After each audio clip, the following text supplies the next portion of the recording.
Good morning students. आज हम नई बुक की नई यूनिट स्टार्ट करने जा रहे हैं। हमारी बुक पेपर नंबर 3 होता है हमारा, डायनेमिक्स एंड मैकेनिक्स। उसकी हमारी यूनिट है, लास्ट यूनिट है शायद ये, फोर्सेस इन 3 डायमेंशंस। 3 डायमेंशन यानी आपकी X axis, Y axis and Z axis. उसके अंदर जो फोर्सेस लगते हैं बेसिकली इस यूनिट के अंदर, उसके बारे में सारा कुछ बताया गया है। अब इस यूनिट के अंदर जो आपका फर्स्ट टॉपिक है वो है होता है नल लाइंस। अगर हम डेफिनेशंस की बात करें, नल लाइंस की डेफिनेशन होती है नल लाइंस की, null lines of a given system of forces refer to any origin और base point O dash are those line about with the movement of system vanish. यानी null lines वो lines होती हैं अगर हम किसी system पे किसी बेस पॉइंट के रिगार्डिंग कोई फोर्स लगाएं, अगर उन सब का मूवमेंट आपका वेनिश हो जाए। वेनिश यानी आपका खत्म हो जाए। पर सबसे पहले अगर आप इसके अंदर एक वर्ड यूज हुआ है मूवमेंट, तो यानी पहले आपको सब नल लाइन जो आपकी मूवमेंट के ऊपर डिपेंड है, तो आपको नल लाइन समझने के लिए मूवमेंट का पता होना बहुत जरूरी होता है। मूवमेंट का मतलब क्या होता है? मूवमेंट का मतलब होता है फोर्स इनटू डिस्प्लेसमेंट। डिस्प्लेसमेंट यानी आपका कोई फोर्स किस दूरी से लग रहा है। जैसे अगर हम बात करें, सपोज करो ये हमारा पॉइंट ओ हो गया और ये हमारी डिस्टेंस डी हो गई। इस पे हमारा, इस पॉइंट पे हमारा फोर्स एफ काम कर रहा है, तो हमारा मूवमेंट होगा एफ इंटू डी। इसको हम क्या बोलेंगे? अपना मूवमेंट। तो उसने क्या बोला है, इस क्वेश्चन के अंदर उसने बोला है are those line about with the movement of system vanish. यानी आपने क्या किया, आपका ओ फोर्स था, डी वन डिस्टेंस पे वो एफ है, एक फोर्स आपका ऐसे काम कर रहा है डी टू डिस्टेंस पे, एक फोर्स आप, ये एफ टू हो गया, ये एफ वन हो गया, ये एफ टू हो गया, फिर एक फोर्स आपका एफ थ्री काम कर रहा है डी थ्री डिस्टेंस पे। और ये सारी की सारी डिस्टेंस आपकी पॉइंट ओ से हैं। तो पॉइंट ओ से मूवमेंट कितना होगा? F one into D one. Point O से मूवमेंट कितना होगा? F two into D two. और पॉइंट ओ से मूवमेंट कितना होगा? F three into D three. अगर मैं इन सारे मूवमेंट को ऐड कर दूं, यानी F one into D one plus F three into D three plus F two into D two, तो इन सब का सम कितना आना चाहिए? जीरो। अगर ये सारा सम जीरो आ जाएगा तो ये जो लाइन है, ये जो लाइन आपकी जा रही है जिसके ऊपर ये फोर्स लाई कर रहे हैं, तो आपका ये क्या कहलाएगी? आपकी ये नल लाइन। बल्कि यहाँ ये फोर्स नहीं हो सकता नल लाइन्स के लिए। अगर आप एक्स एक्सिस ले रहे हैं तो सारे के सारे फोर्स एक्स एक्सिस के ऊपर लग रहे होंगे, और अगर आप वाई एक्सिस लेंगे तो आपके सारे के सारे फोर्स वाई एक्सिस के ऊपर लग रहे होंगे। तो आपने कोई भी एक एक्सिस ले ली, ठीक है, कोई पॉइंट ले लिया, उस पॉइंट ओ से कुछ डिस्टेंस पे एक फोर्स ये एफ वन लगा दिया, ये आपका एफ टू लग गया, ये आपका एफ थ्री लग गया। एक की डिस्टेंस डी वन है, एक की डिस्टेंस डी टू है और एक की डिस्टेंस थ्री डी थ्री है। तो इसका मूवमेंट कितना हुआ? F one into D one. इसका मूवमेंट कितना हुआ? F two into D two. इसका मूवमेंट कितना हुआ? F three into D three. अगर मैं इन सारे मूवमेंट को जोड़ दूँ तो और मेरा सम जीरो आ जाए, तो ये जो आपकी लाइन होती है, ये जो लाइन होगी, ये आपकी क्या कहलाएगी? नल लाइन। नल यानी zero, about which all the movement vanish. जिस जिस लाइन पे सारे के सारे मूवमेंट खत्म हो जाते हैं, यानी वैनिश हो जाते हैं, उसको हम क्या बोलते हैं? Null lines. Null planes, the plane in which all this line lie is called the null plane of the point O dash. O dash basically वो इस पॉइंट की बात कर रहा है। सपोज करो मैंने यहाँ भी फोर्स लगा दी है, ये एफ टू हो गया, यहाँ पे एफ थ्री तो वहाँ लग चुका है, तो एफ फोर हो गया, एफ फाइव हो गया, ये एफ सिक्स हो गया।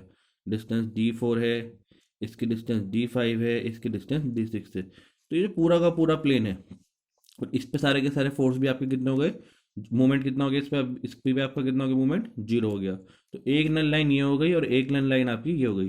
तो ये नल लाइन सपोज करो इस वाले प्लेन में एग्जिस्ट कर रही है, तो ये जो पूरा का पूरा प्लेन कहलाएगा, ये प्लेन क्या कहलाएगा? आपका नल प्लेन। यानी ऐसा प्लेन जिसके अंदर की सब लाइंस के लिए आपका मूवमेंट जीरो हो, तो ऐसे प्लेन को हम नल प्लेन बोलते हैं। यानी नल प्लेन के अंदर केवल नल ही लाइंस होती हैं, इसके अलावा उसके अंदर कोई लाइन नहीं होती। नल लाइंस यानी about which movement is zero. Movement यानी फोर्स इनटू डिस्प्लेसमेंट। अब आता है null point. The point O dash itself called the null point. इसके अंदर जो ओ डैश होता है, यानी जहां से वो दूरी ली जा रही है। डी वन क्या होता है? डिस्टेंस ऑफ फोर्स या displacement of force. D three distance displacement of force, F two D two displacement of force. ये जो डिस्टेंस आप जिस पॉइंट से फोर्स की डिस्टेंस ले रहे हैं, जिस पॉइंट से आप उस फोर्स की डिस्टेंस ले रहे हैं उस पॉइंट को हम बोलते हैं base point. Represented by standard जो होता है वो ओ डैश से रिप्रेजेंट ये होता है। इसको बेस पॉइंट भी बोल देते हैं और हम इसको नल पॉइंट भी बोल देते हैं। ठीक है, जिस पॉइंट के रिगार्डिंग हम उसकी डिस्टेंस ले रहे हैं। अब इक्वेशन ऑफ नल प्लेन। आपकी जो नल प्लेन की इक्वेशन होती है ये होती है एक्स इंटू ब्रैकेट के अंदर L minus B Z plus C Y plus Y into M minus C X plus A Z plus Z into N minus A Y plus B X equals to A L plus B M plus C N. Here यहाँ पे जो अब यहाँ पे इन सब चीज़ों के मतलब समझिए किसका मतलब क्या है। इसमें कैपिटल आर ये पहला फोर्स है, इसके कोऑर्डिनेट कितने हैं एक्स वाई और जेड। तो यानी इस इक्वेशन में जो ये कैपिटल वाई कैपिटल जेड और कैपिटल एक्स यूज हुआ है ये फर्स्ट फोर्स के कोऑर्डिनेट्स हैं। कपल जी यानी कपल फोर्स। दूसरा कपल फोर्स क्या होता है? कपल फोर्स वो फोर्स होता है अगर सपोज करो फोर्स आर और फोर्स जी इन दोनों को ये दोनों के दोनों नल लाइंस के ऊपर एग्जिस्ट करते हो, यानी ये दोनों के दोनों मिला के इनका फोर्स कितना मोमेंट कितना हो जाए जीरो। जैसे यहाँ पे ये वाले यहाँ पे F1 F2 F3 ये पूरा का पूरा R एक फोर्स है और यहाँ पे ये F4 F3 F6 ये कितना है ये आपका G हो गया। कपल फोर्स यानी यहाँ पे R का भी मूवमेंट कितना होगा जीरो होगा और G का मूवमेंट भी कितना होगा जीरो होगा। मतलब अबाउट R मूवमेंट जीरो और अबाउट G मूवमेंट आपका जीरो। तो ऐसे फोर्स को हम क्या बोल देते हैं कपल फोर्स। ठीक है, तो R के कोऑर्डिनेट्स यहाँ पे कितने होंगे capital X capital Y Z और G के कोऑर्डिनेट्स हैं एल एम एन। तो यहाँ पे जो एल एम और एन यूज हो रहे हैं ये G के कोऑर्डिनेट्स हैं। अब आपका क्या रह गया यहाँ पे ए बी और सी रह गया। कोऑर्डिनेट्स ऑफ ओ डैश यानी बेस पॉइंट के जो कोऑर्डिनेट्स होते हैं उसको हम बोलते हैं ए बी और सी। और एक्स वाई जेड बेसिकली आपके एक्सिस हैं, एक्स एक्सिस वाई एक्सिस और जेड एक्सिस। तो आपको जब भी कोई क्वेश्चन आएगा आपके सिलेबस में इसका नल प्लेन का जब भी क्वेश्चन आता है तो आपको उसके अंदर सबसे पहले तीन चीज़ें चेक कर लेनी है। फोर्स वन जिसे मैंने आर बोला है, फोर्स सेकंड यानी कपल फोर्स जिसको मैंने यहाँ पे जी बोला है। कपल फोर्स वो ही फोर्स होता है about which movement is zero. यानी नल प्लेन्स के अंदर के जितने भी फोर्स होते हैं भाई नल प्लेन्स क्या होता है, नल प्लेन वो होता है जिसके अंदर सारी नल लाइन होती है। नल लाइन वो होती है जिनके ऊपर सारे मूवमेंट्स कितना हो जीरो हो। तो कपल फोर्स वही होते हैं जिनके मूवमेंट्स आपके जीरो। ठीक है, कोऑर्डिनेट्स ऑफ ओ डैश आपका वो पॉइंट होता है जिसके रिगार्डिंग हम डिस्टेंस ले रहे हैं उसको हम क्या बोलते हैं बेस पॉइंट। ठीक है, तो ये हमारा पूरा का पूरा नल लाइंस आ गया इसके अंदर, नल प्लेन आ गया, नल पॉइंट आ गया और उसकी इक्वेशन आ गई। क्वेश्चन करने से पहले आपको इसकी नल नल लाइंस नल पॉइंट की डेफिनेशन क्लियर होनी चाहिए प्लस मेन ये इक्वेशन आपको क्लियर होनी चाहिए। अगर आपको इक्वेशन क्लियर है तो आपको क्वेश्चन करने में दिक्कत नहीं आएगी। एक बात आपको ध्यान रखनी है, जो आप ये डिस्टेंस लेते हैं D1 D2 D3 ये बात ध्यान रखना ये सब डिस्टेंस बेस पॉइंट से ली जाती है। बेस पॉइंट यानी ओ से, ये नहीं कि आपने D1 तो यहाँ से ले लिया बेस पॉइंट से, D2 आपने इस पॉइंट से ले लिया, नहीं सारी की सारी डिस्टेंस इस पॉइंट से है। और जरूरी नहीं कि बेस पॉइंट ओरिजिन के ऊपर ही हो, अब ये ऐसा भी पॉसिबल है। सपोज करो ये मेरा बेस पॉइंट है, एक मेरा फोर्स यहाँ लग गया, एक मेरा फोर्स यहाँ लग गया, एक मेरा फोर्स यहाँ लग गया। तो मैं इस पॉइंट से ये वाली डिस्टेंस लूंगा, इस पॉइंट से ये वाली डिस्टेंस लूंगा और इस पॉइंट से ये वाली डिस्टेंस मेरी सारी इसी पॉइंट से रहेंगी। और इस पॉइंट को मैं बोलता हूँ बेस पॉइंट या नल पॉइंट। मैं फिर से रिपीट कर रहा हूँ, बेस पॉइंट मैंडेटरी नहीं है कि वो ओरिजिन पे ही हो। बेस पॉइंट पूरी एक्सिस पे कहीं भी हो सकता है।